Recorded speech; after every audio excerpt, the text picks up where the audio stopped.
So our first speaker this morning is Royle, who is going to tell us about a constructive resolution of two conjectures on chromatic roots. Real chromatic roots. Real chromatic roots. Okay, do we have the microphone on? Good. Travel claim forms by 11 o'clock, so if you have to dash out, then I'll understand why. Okay.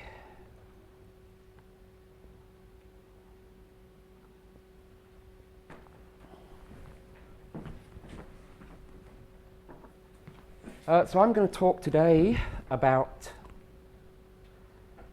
the resolution of a couple of those conjectures that were mentioned yesterday by various speakers.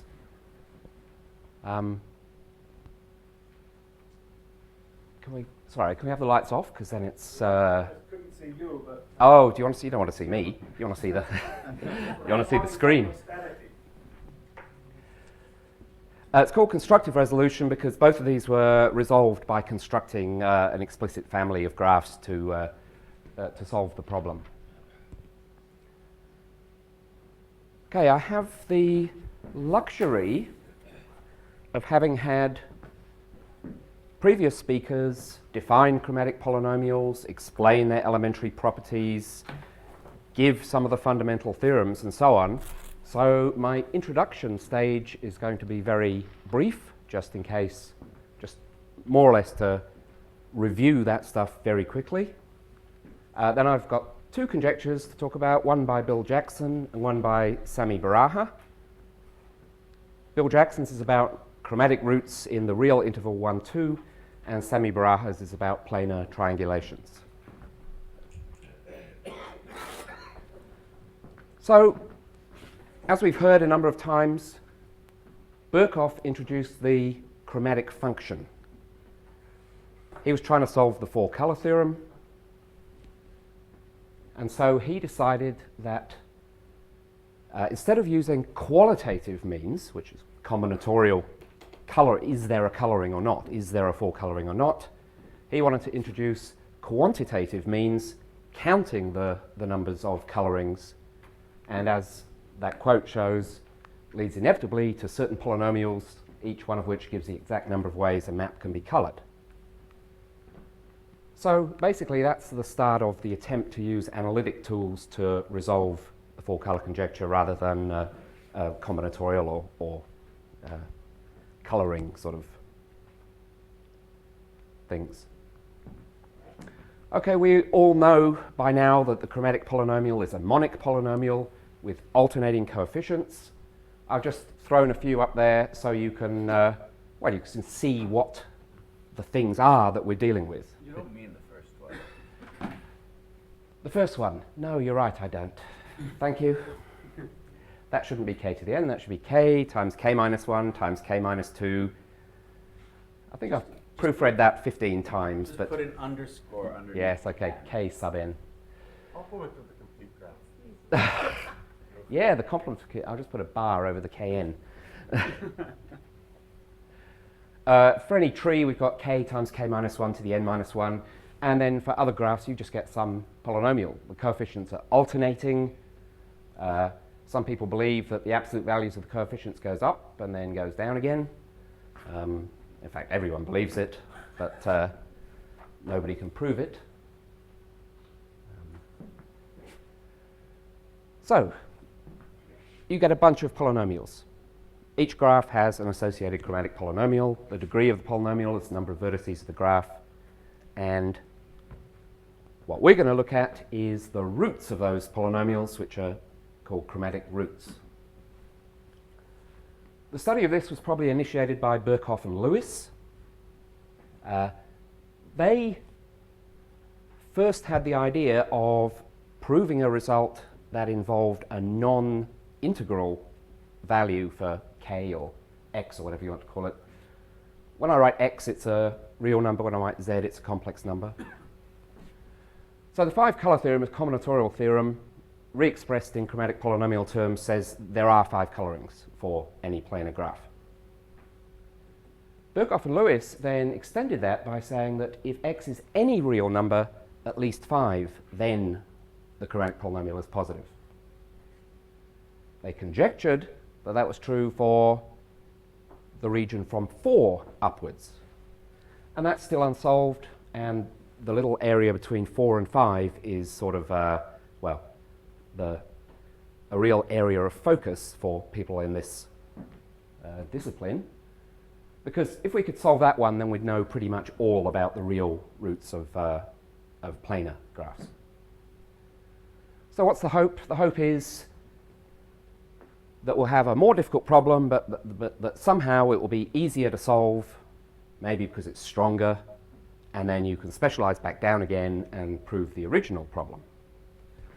So if you can study the real chromatic roots where the zeros are, then that will tell you where the zeros aren't, and if you can show that 4 is included in that, then, well, then you've got a win.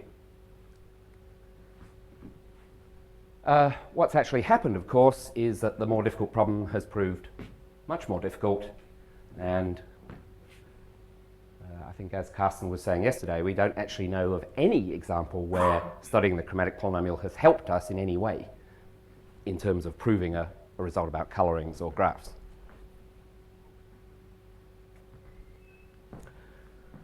Okay, so we've heard from the previous speakers lots of results and conjectures and so on and so forth. In particular, for real roots, there's a chromatic root-free interval between 0 and 1 and 1 and 32, well, and negative infinity to 0, but I'm not interested in that area. 1 to 32 over 27, and then that 32 over 27 can be increased for special classes of graphs like Hamiltonian paths and such like.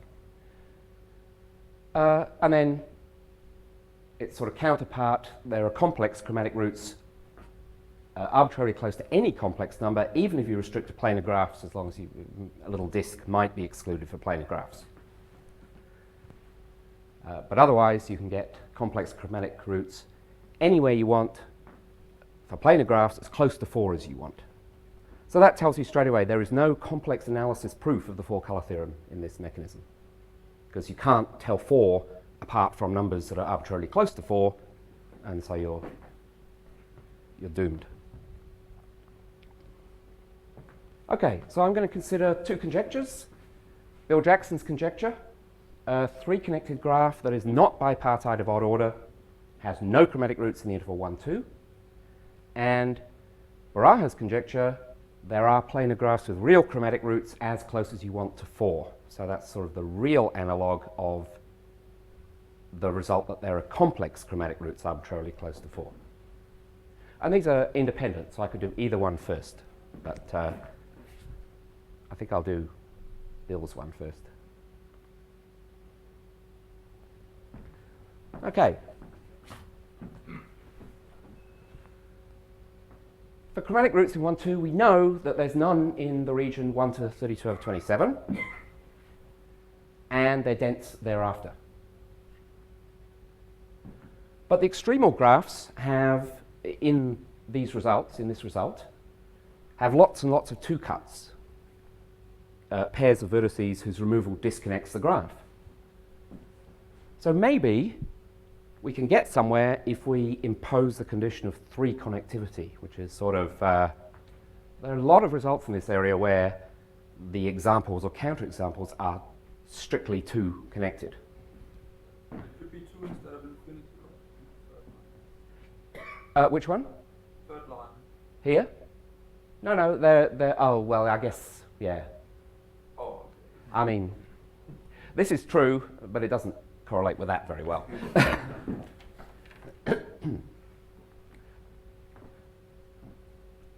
Okay, so you might say a 3-connected graph has no chromatic roots in the interval 1, 2. But Bill was too smart to make that conjecture because it's trivially false.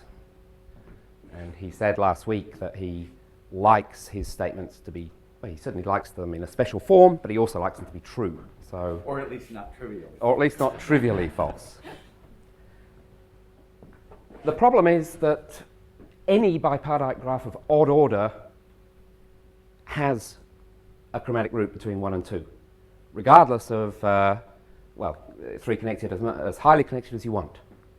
And that's just a trivial consequence of just looking at what the polynomial must look like. Well, there's an example. There's the, this isn't three connected, but it's still bipartite odd order, so it's still an example. The polynomial is negative, passes through 0 here. It must come back down through 1. It must be positive at 2. Well, if you're negative there and you're positive there, then you don't have much choice but to have a root in between. Okay, so Bill's conjecture then, a three-connected graph has no chromatic roots in the interval 1, 2, except those that do. So he excluded explicitly the ones that do. Well, I won't keep you in suspense too long. It's not true. And the reason it's not true is this graph here. Sort of a 5-vertex central bit, 3 vertices here, 3 vertices here, and complete connections from these 3 to these 3, and these 3 to these 3. It's 3 connected, it's not bipartite, yet it has real chromatic roots at these points, and so Bill's conjecture is false. Is 11 the smallest? 11 is the smallest. This is the smallest possible such graph. If I join this vertex to this vertex, or vice versa, then I get another example, and they are the only 11 vertex examples. We can turn this into a family of examples by looking at this little bit here and making it bigger, and this little bit here and making that bigger. So I'm just going to define a graph X with 2 parameters S and T, which is this graph with S vertices here and T vertices here. And what I'm going to claim is that whenever S and T are odd, then, and bigger than 3, or at least 3, then that has a root between 1 and 2.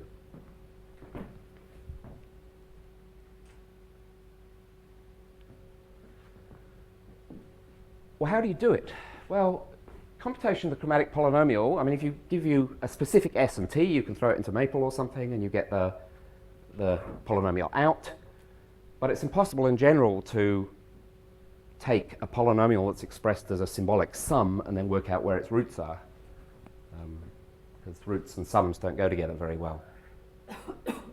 So the main aim of the proof is just to show that the derivative of the polynomial, the chromatic polynomial, at 2 is the wrong sign. If a 3-connected graph has an odd number of vertices, then the derivative at 2 should be positive, because it comes up, goes down, and then comes up through 2. Well, if it's negative at that point, well, then that means it's come up, down, and it's going down when it goes through 2, and so at some stage it must have jumped up over the real axis. And the advantage of doing this is that you can compute this derivative without knowing the chromatic polynomial.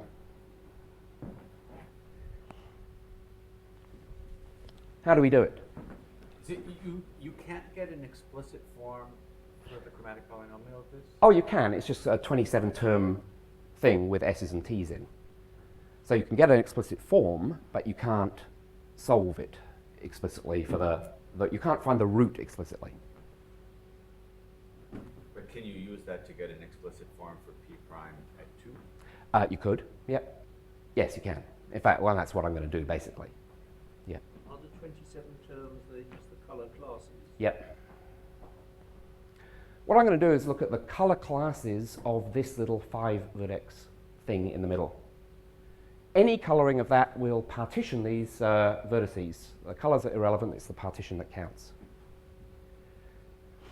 So this type of colouring contributes this much to the chromatic polynomial.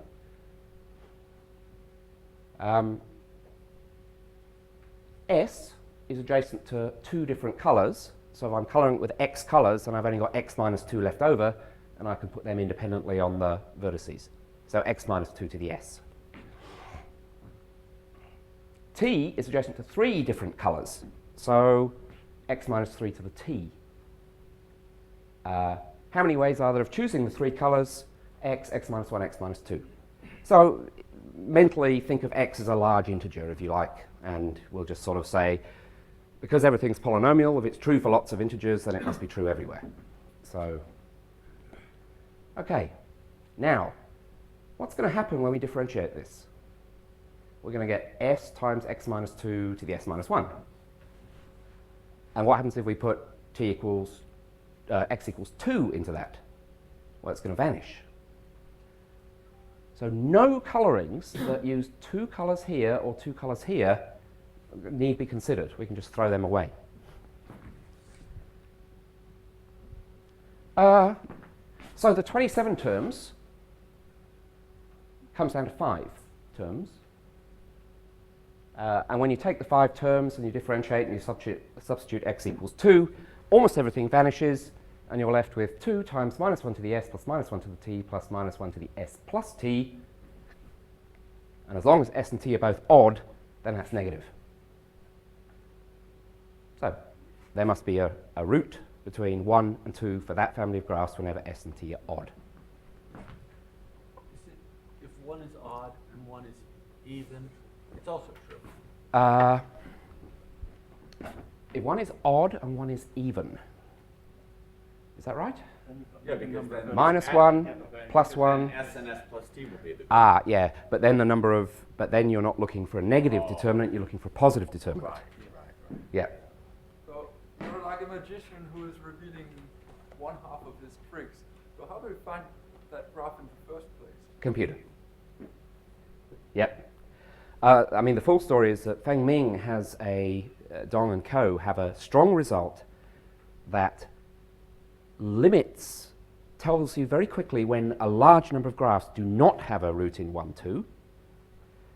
And that meant that it was small enough for me to search the 11 vertex graphs, about 1 billion of those. But I didn't have to compute 1 billion chromatic polynomials because Dong and co.'s result knocked out 95% of them or something. And so that left me just 50 million, which is not too many. And then you see it, and then you stare at it and try and generalize. So, yeah. The shape of this graph you just showed us is quite symmetrical. Does it play any role? It doesn't have to be symmetrical. It's just chance that the smallest one is. Yeah. Okay, well, let's continue then. There are tons more examples. You can play this trick in endless different ways. Here's another simple way. Instead of 2 sets, S and T, well, let's just say we only want 1 set, S, to increase in size. Well, I'm claiming that if you take that graph and join an odd number of vertices to the 3 green ones completely, then it will have a root between 1 and 2. Proof, the derivative is minus 2 at 2. So I've got 1,000, maybe 50,000 examples on small graphs, but they're all the same. They all have derivative minus 2. They all have an induced K33 or a K35 or a K37 and so on. Well, let's see what we can deduce from this about what might be true. A graph is alpha tough if we can't find S independent vertices whose removal leaves more than S connected components. Now, this is a variant on the concept of toughness, and a graph is tough if you can't find any set of S vertices whose removal leaves more than S components. So we're sort of restricting that definition to insist or to only consider independent sets of vertices, and seeing their letter is alpha, we call this alpha tough. Sort of a weaker version of toughness, but I thought that weakly tough was not a good term. So now, all of my thousands of examples are not alpha tough. They all have a 3 set that can be removed, leaving the independent set, the analog of the set S, and the rest. What is the 3 set? The 3 set are the three green or whatever vertices. That they would be the 3 green vertices, yeah. So the 3 green vertices would be connected to a set of 3, 5, or 7 or whatever, remove the 3 green ones, then you've got 3 plus the rest, at least 4 components. Now, in the meantime, Dong and Co. have produced this large family of graphs that they can prove do not have chromatic roots in 1, 2, and they can demonstrate that they are all alpha tough. So, they had made this conjecture, an alpha tough graph has no chromatic roots in 1, 2. No restriction on anything else. So they did this, and then just before I visited Feng Ming in Singapore in June, I found those examples, and they sort of dovetail in the sense we've now got a positive conjecture and a negative conjecture that are now the same. Where does this fit into the scheme of things? Well, alpha tough graphs are tough, or 1 tough. Hamiltonian graphs are tough, and therefore alpha tough. Claw-free graphs are tough, and therefore alpha tough. So what does 1 tough mean? The regular definition of toughness has a parameter, which I have dropped for, it says that you're k tough if you can't remove more than s vertices and leave more than k times s components. Okay. So I'm just using k equals 1. I should have just put tough there. Okay, so this is Thomson's conjecture, that Hamiltonian graphs have no chromatic roots in 1, 2, but that's really just a special case of the much bigger conjecture. Now, what we need to prove it is a result that says there is an edge that you can delete and contract that leaves you alpha tough. In other words, exactly the analog of what Carsten was saying yesterday about Hamiltonian graphs. Maybe you could do it for claw-free graphs, except that you can't, because there are claw-free graphs that have edges that you cannot, that have no edges that you can both delete and contract and remain claw-free. I believe Helena Bilak has done some work in this red zone here. I'm not sure whether she's going to be talking about it or not today. So, our suggestion is that the cycle in the conjecture is not really the relevant thing. It's really the toughness that's the important thing. And that, anyway, what's needed to resolve this is an intricate and subtle induction argument, and I believe that Carsten is the world's leading exponent of subtle and intricate induction arguments. So is the conjecture that for each one of these classes other than claw-free, there exists an edge that you can delete and contract and keeps you in the class? Well, I know it's false for claw-free. It's a conjecture for Hamiltonian. I don't know whether it's even a conjecture for tough. It's definitely a conjecture for alpha tough. That's our conjecture, yeah. So anyway, Carsten, please resolve that by the end of the... You need some connectivity condition. No. Conjecture is for straight connected Hamiltonian graphs. I think that... No, it's not for straight connected Hamiltonian. Sorry. Okay, sorry. Yeah, I don't think you need any... If you do need something, just say minimum degree 3 and I'll be happy. Okay, so that's number 1. So sort of resolve the initial conjecture, but of course just produce another conjecture. So total number of conjectures is not diminished.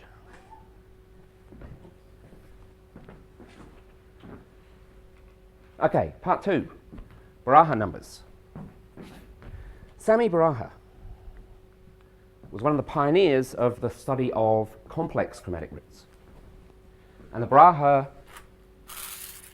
Kahn or Kahane or something, and Weiss theorem is, on limiting curves of complex roots, is a fundamental tool that all of these Potts model people use on a daily basis. It's a bit mysterious, this guy. I can't find any information about him on the web. He vanished from the mathematical literature in 1984. I can't find who his advisor was on the maths genealogy project, though Norman said it was Tut. No, it wasn't. It wasn't, okay. His thesis is a Johns Hopkins thesis. Okay, But it's not a thesis. Afterwards, I'll tell the story if you want. that's fine, okay. Norman Weiss told me the story. Oh, good. Okay. He noticed the role played by these numbers, real numbers, 2 plus 2 cos 2 pi over n, which come up in the strangest places. They include the golden ratio, which is Tutt's famous results about planar triangulations and so on. Paul Fendley has just put a paper on the archive using the trace radical of the Templey-Lieb algebra to find analogues of Tutt's identities for the other Brahe numbers, or some of the other Brahe numbers. They get worse as you let n increase. So the astonishing thing is that the Templey-Lieb algebra, it doesn't matter if you don't know what I'm talking about, because I barely do, has a non-trivial trace radical if and only if its parameter is one of the Brahe numbers. So where does that come from? Okay, Brahe conjectured that every Brahe number is a limit point of real chromatic roots of planar triangulations. In particular, if that was true, then there would be planar triangulations with chromatic roots arbitrarily close, real chromatic roots arbitrarily close to 4, because 4 is the limit point of the Brahe numbers as you let n tend to infinity. He had already proved in a paper called Is the Four-Color Theorem Almost False that width 4 strips of the triangular lattice with periodic boundary conditions have complex chromatic roots arbitrarily close to 4. Cylindrical boundary Do I mean cylindrical? conditions. Not cyclic, but I mean it wraps around. Okay. Isn't that what you call 4 sub p? Or not? yes. Okay. And p stands for? Right. Okay. Cylindrical. Okay. It's periodic in one direction and free in the other. Yeah, okay. Here's a little problem that you can solve while digesting the rest. No non-integer Brahe number can actually be a chromatic root. They're just accumulation points, but not actually roots. Except maybe B TED. So, solve, please. Another motivation for this question comes from a result of Carsten and Doug Woodall. It says that any minor closed family of graphs has an upper root-free interval. That is, there's some point at which there are no further chromatic roots, real chromatic roots. So any minor closed class of graphs, that means, for example, planar graphs or graphs with tree width 5 or graphs that exclude K6 as a minor. Only a few of these are actually known for less than exotic classes like outer planar graphs and things like that, series parallel graphs. Of course, the most important is what's the upper root-free interval for planar graphs.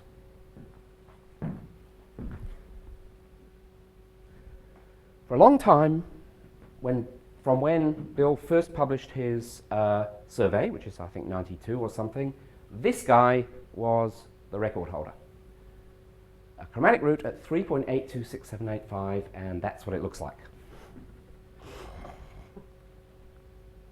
So what makes this graph special? What is there about this? I mean, surely 3.82 is not the not the upper bound. I mean, it can't be. That's just a silly number. Well, I guess you probably thought that when you came up with 32 over 27. But, so, what do we do? Well, we stare at it, and we do lots of computations, and we compute millions of chromatic polynomials, and we discover that no matter what we do, this guy is always the best by quite a margin. So I was quite impressed by Dave's talks where he put witty and erudite quotes from his recent readings that sort of summed up the theme of his talk. But with 2 young children, most of my reading is on the junior side of things. Those of you who are American or have some connection with America or Canada will know that the Grinch Who Stole Christmas is a Christmas tradition. Those of you with kids below 5 will know that in their eyes, if a book's worth reading once, it's worth reading 500 times. So, I puzzled and puzzled till my puzzler was sore, but then I thought of something I hadn't before. And I thought of drawing it like that.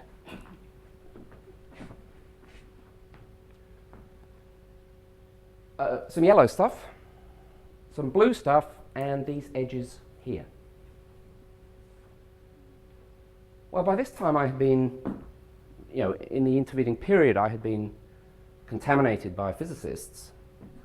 And so whereas previously this would have meant nothing to me, this now looked like a single layer of width 4 triangular lattice. Let me redraw the graph.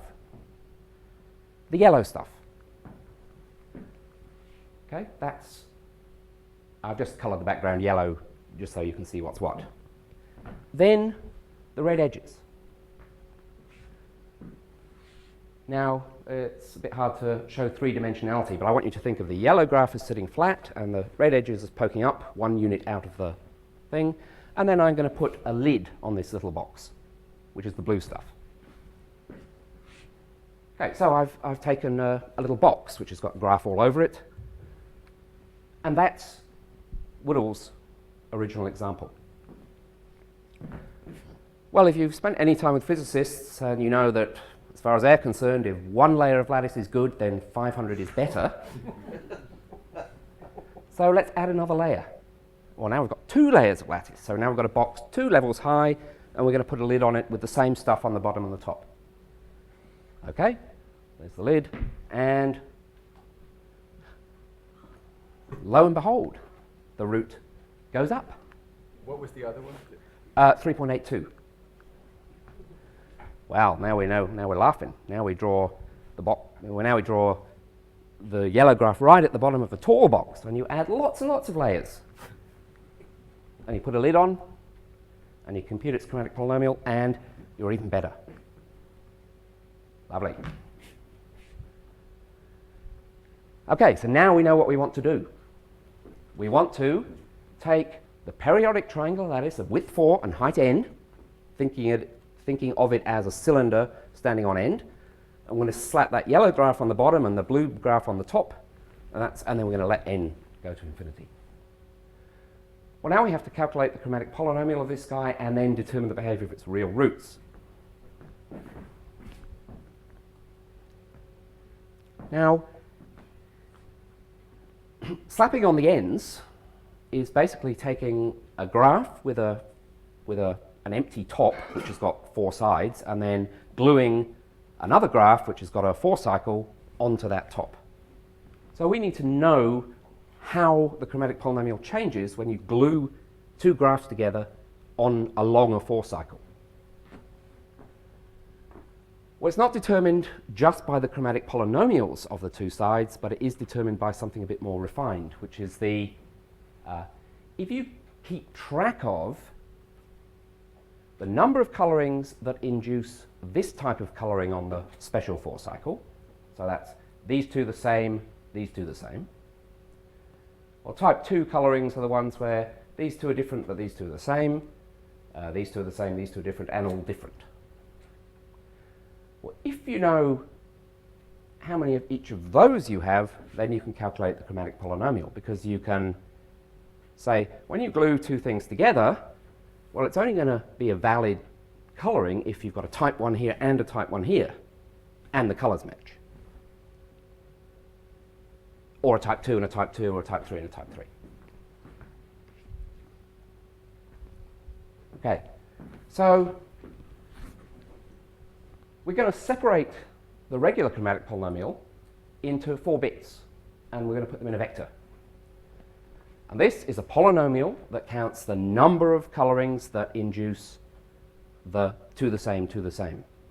And this is the number of colorings that induce type 2, type 3, and type 4. The total chromatic polynomial is just going to be the sum of those. Then, if you think for a little bit, you deduce that the chromatic polynomial of the gluing is given by QA transpose. Now that's a 4x1 vector transposed, multiplied by D, which is this diagonal matrix here, multiplied by Q of B. That's a 1x1 matrix, so it's just got one entry, which is a polynomial, and that's the polynomial you get when you glue the two things together. The role of the D is to say, well, without the D, it would just be saying the number of type 1 times the number of type 1 colorings, plus the number of type 2 times the number of type 2. But we've overcounted because we've, just being type 1 and type 1 isn't enough. They have to have the same colors, so you have to divide by x minus 1 to get rid of the overcount. Okay. Adding a layer is, well, really, it's just a special case of gluing. I mean, we're just using this gadget, which is a 1x4 strip of the triangular lattice, and we're just gluing something on the inside, and then the outside becomes the new cycle, special cycle. Well, now we have to keep track of two things. We have to keep track of the colorings on the inside and the colorings on the outside. So, we define the transfer matrix, which is a 4x4 matrix where the ij entry is the number of colorings, a polynomial, number of colorings of type I on the inside and type j on the outside. Then, if A primed is a graph obtained by adding a layer, then the partition chromatic polynomial of A primed is m times d times the original partition chromatic polynomial. It's just exactly the same argument. What does this matrix look like? It's not pretty, but it's not ugly either. It's just a 4x4 matrix, and it's got little polynomial entries. These are all chromatic polynomials, of course, themselves, because you can simulate being type I, type 1, for example, by saying, well, if the two opposite points have to be the same color, well, then just identify them and you get a graph and you compute its chromatic polynomial. Okay, so we've got this 4x4 matrix. Okay, well, now we're laughing because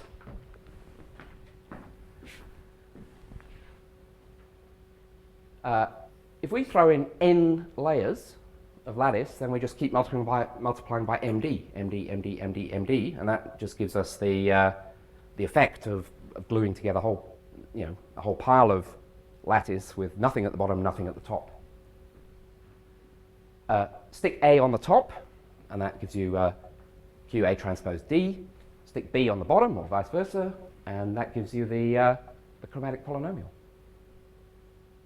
Well, now, this can be computed by Maple just by putting in, calculating Q of A for Woodall's graph, calculating Q of B for, well, it's just the wheel, the 4-wheel, finding M, saying calculate QA transpose D MD to the 500 or something like that.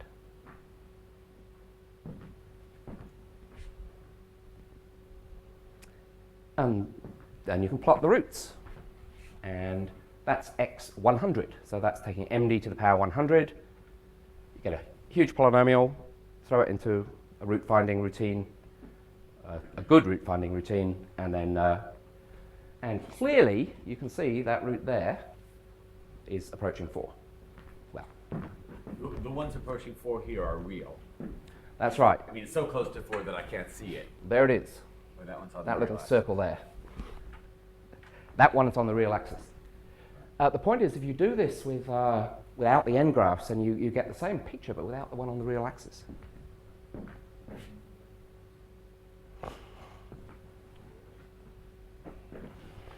Well, put in 2, 4, 6, 2, 4, 8, 16, etc. Calculate the root. Bigger, bigger, bigger, 3.99. That's surely enough. Maybe if I were an engineer, I would say, well, that's enough. That's a proof. But not. You are in an engineering department, aren't you? Well, now I've moved. Don't you need 4 nines for engineering? That's right. Okay, if you're taking a matrix to high powers, then you're playing with its eigenvalues. That's sort of a fundamental thing. So it's the spectral properties of that matrix MD that will determine what happens. So we need to know its eigenvalues and eigenvectors. So fix x equals 4 minus epsilon, where epsilon is something small, which will be moved to 0 in due course. That should say eigenvalues are given by the following expressions. So the eigenvalues of the matrix are 2, the biggest eigenvalue, 0, the smallest eigenvalue, and then 2 minus 5 epsilon plus 10 epsilon squared over 3 plus lower order terms and so on, and 2 minus 8 epsilon. Okay, this is easy for Maple to do, so that's not a problem. We can calculate the eigenvectors in the same fashion. 1 minus 1 minus 1, 1 transposed. V2, which is 3 halves 1, 1 minus 1 with correction terms. V3, which is just this one, and V4. Put epsilon equals 0, and then they become the eigenvectors of MD where x is, or of MD where x is 4. These form an orthogonal set as long as you're willing to use a different inner product. So if you use Vi transpose D Vj as your inner product, then they are orthogonal. Okay, where does this get us? What's D? D was the diagonal normalizing matrix with the 1 over x2, 1 over x3, 1 over x3, and 1 over x, falling factorial x4 at the bottom. Yeah. Okay. Well, now we do some first year undergraduate linear algebra. We have a vector, then we express it as a linear combination of the bases. I mean, they're orthogonal, so they must be independent. So you have an expansion in terms of the basis. So express Q sub A as alpha 1 times V1 plus alpha 4 times V4, QB, beta 1 times V1, and so on. Then all of this expression, well, all the cross terms, the V1, D, V4, and so on, they all vanish. So you're only left with terms involving VI times VI, VI dot product VI. And you get, so you just get alpha 1 times beta 1 times the eigenvalue to the power n minus 1, because you've taken the matrix to that many powers. This expression is dominated, as n increases, this expression is dominated by the largest eigenvalue, which has a non-zero coefficient.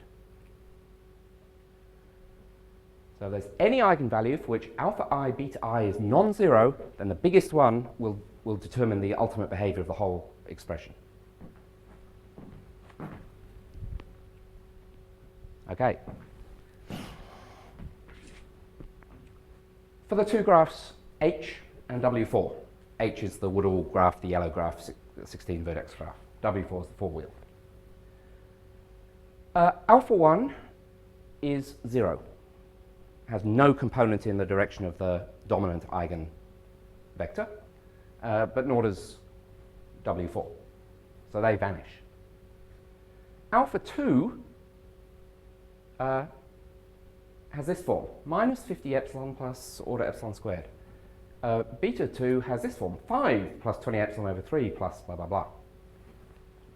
Now, the key point here is that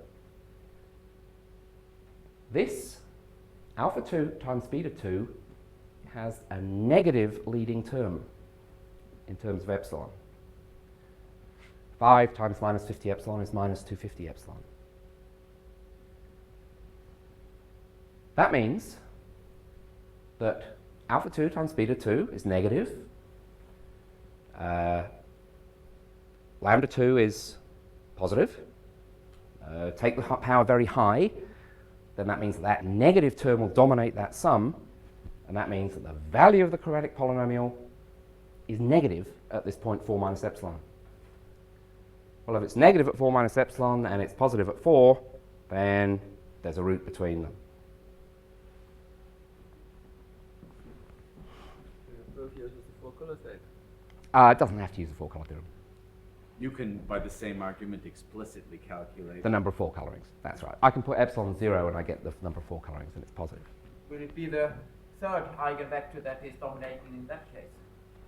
For epsilon to 0?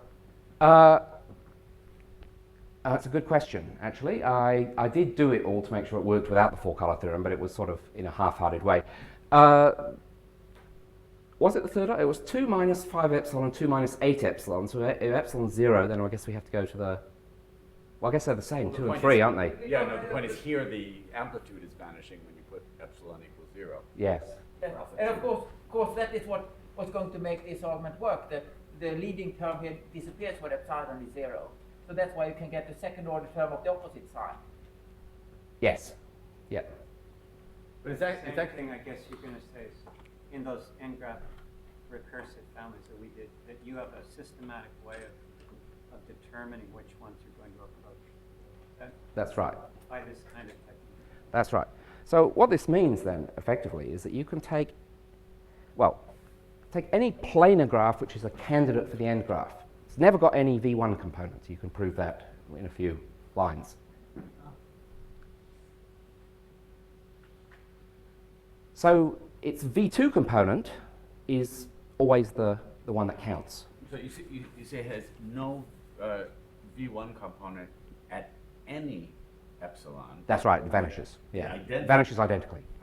Yeah. So V2 component is the key thing. You can calculate these, of course, because you just take the chromatic polynomial and you multiply it by MD and you multiply it by itself, and that just pulls out the coefficient multiplied by the norm of the vector, but you don't care. Well, call a graph positive if the series expansion has a positive leading term, like 5, for example. Call a graph negative if it has a negative leading term, like negative 50 epsilon. Well, then if you put a positive one on the top and a negative one on the bottom, you must get a root converging to 4. Now, I've never found any graphs that are neither positive nor negative. In other words, all of the ones I've looked at have got a non-zero V2 component. I haven't managed to prove that, but again, I didn't try very hard. So, you've partitioned, assuming that works, we've partitioned the graphs, the planar graphs, with in a special 4 cycle, so disk triangulation, near triangulations with the face at size 4, into 2 classes, and as long as you put different ones on the bottom and top, then you'll get a root converging to 4. If you put 2 positive ones on the bottom and top, you'll get nothing. Well, you'll get complex roots that converge to that same point, but nothing too exciting. And if you put 2 negative ones, you'll get the same.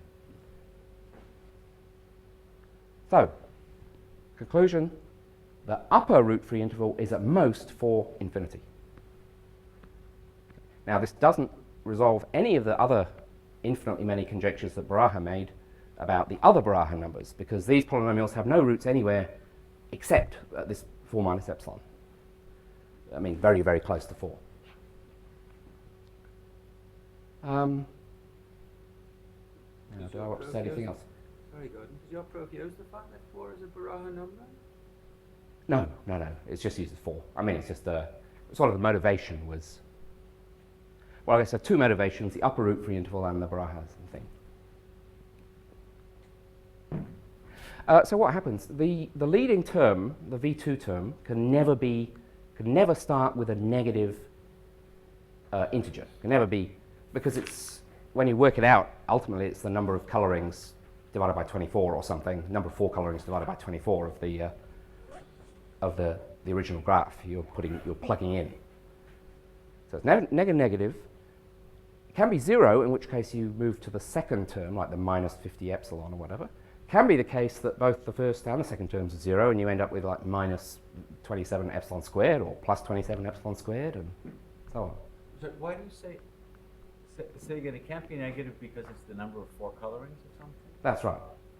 But doesn't the number of 4 colorings of the thing have to be positive? Strictly positive? That's right. So here we got 5 plus stuff. You can never get -2 plus stuff. But I'm wondering, why is it not strictly? And the answer is because it's the number of four colorings of the non-planar That's right. graph you get by adding. By and adding. doing your squidging down, the contracting and identifying of the opposite points. Right, so to get a -1, it's crucial that the graph become non-planar when you do that. That's right. And it's crucial that it becomes yeah, exactly. Okay, so let's just sum up. The smallest negative graph has 10 vertices. So if you were working at this by deciding, okay, I'll stick 2 n-graphs in, you probably wouldn't stumble on it. In fact, the double-ended lattice graphs had actually been studied by Rochek and Robert Schrock and Chai. They had proved a number of results about the locations of the complex zeros of those graphs for various smallish n-graphs. And they sort of considered the case, well, what happens when one n-graph is planar and the other n-graph's not planar. But again, this phenomenon didn't appear because the n-graphs were small. Well, now if we're going to have an analytic proof of the 4-color theorem, it better be one-sided and work from the right only. We're sort of squeezing it out. Okay, so planar graphs, you can get to 4, as close as you want. What about bipartite planar graphs? Just to finish with a conjecture, Jesus and Allen conjectured that 1 plus tau is the top for those graphs. That conjecture is not only false, but stupid. We never should have made it 1 plus tau should be replaced by 3. Okay, you have examples. Yeah, now we have examples that go beyond 1 plus tau, and we should have realized a long time ago that they would be there. Okay, so delete stupid conjecture or just replace 3. Okay, that's all.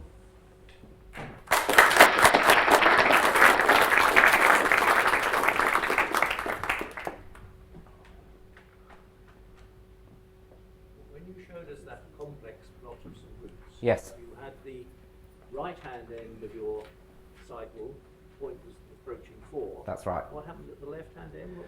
I think you just get sort of things at the... It's not another Baraha number. Well, it will be, I think, because you'll get what we get. 3.618 is that one. And so that's 1 plus Tor, no, 2 plus Tor, and so on. So you can do an animation of this while the length of the thing increases, and you can see the roots sort of, this little circle sort of wriggles around and gets denser. But it never has a root on the real axis unless you have this positive and negative thing happening. And then these are little isolated blobs. But this picture's all sort of well understood by the Brahe-Kahn-Weiss theorem and so on. So it's really and of course the argument that I gave is hopeless for anything complex. It only works because of continuity and negative and positive. So it just works for reals. Paul. Is the graph isn't a triangulation now? It is a triangulation. It's just drawn in an unusual way. So isn't there a theorem that there can't be a 0 at tau plus 2? Oh, sorry. Yeah, it's an accumulation point. So this okay, is so again, it's just, this is arbitrarily close to right. tau plus 2. It's not actually equal to it. So that then leads to the second part of the question, which is there anything to do with the zeros of this thing and the Baraha numbers? I mean, do you see as you go up this list and they get closer and closer, do they correspond? Do they get closer to some each one corresponds to some Baraha number, anything like that? As in close to a Baraha number? The only ones you get are 2.618, 3.618. I'm not sure what these are. They may be something. But again, the biggest root, there's nothing between 3.618 and the biggest root. There's never, for all of the ones I looked at, there's never any roots between those 2 points. And the biggest one doesn't seem absurdly close to some particular Braha. Well, no, the biggest one is heading towards 4, and it's Well, just, no, so the Braha number. So I just Well, want that's right. Some, if that one could, you know, for some reason paired unusually with one of the Braha, high-up Braha numbers, but not. okay, so you think it might, I mean, you're asking whether it might be hopping from one Baraha number Yeah, or to very another, close to one up to Braha 4. number. Yeah. I haven't checked. Oh. That may be worth checking. If I look at the closest one that it's near to and try and, yeah. I mean, if you actually graph these polynomials, like you do in high school, then they're very strange looking because they're wildly huge gyrations, except here they just go almost flat, you know, absolute value less than 10 to the minus 17, all the way from here up to here, and then poof, off they go. So it's sort of a strange thing. But Do you want to hear briefly the story of Sami Baraha? we have 5 minutes, so let's hear No, it. this is secondhand. I got it from Norman Weiss, although I actually met him briefly when I visited Queen's College, I don't know, maybe about 10 years ago. So apparently, if you look for his Johns Hopkins PhD thesis, which is frequently cited, you can't get it on university microfilms because it wasn't the Johns Hopkins thesis. Because he didn't do the exam requirements or the course requirements needed to get a PhD. So then they realized he was brilliant, but a little bit unusual, and they brought him to Queen's College and tried to, make the absolute minimum number of requirements for the PhD so that he could get a PhD because he already had a thesis in hand. And somehow he refused to take even, the one qualifying exam or something. So he never got a PhD. And then they gave him a teaching job to, so he could support his family. And apparently he was such a bad teacher that they couldn't continue. But so somehow he fell out of mathematics, but was, did this brilliant work and was still around. So when I went to visit and give a seminar on using the Baraha-Kahan-Weiss theorem, he came. And I met him. Seemed an interesting enough guy. Okay. Thank you. Where is So, he now? So I don't know. I guess he's in the New York area. where is he now? Sort of. I mean, he's one of incredibly those TV erudite guy. We went to a pizzeria to have lunch, and he was speaking Italian with the people in the pizzeria. I finally asked him what's his native language, and he said, "I don't know." He grew up as a Sephardic Jew in, I think it was Salonika, in Greece, and so he spoke Ladino, Greek, Turkish. I mean, however many different languages. He didn't know what his native language was. That's where we need one of those TV shows. The mathematicians, where are they now? So he's somewhere in the New York area, presumably. Okay, well, let's have coffee.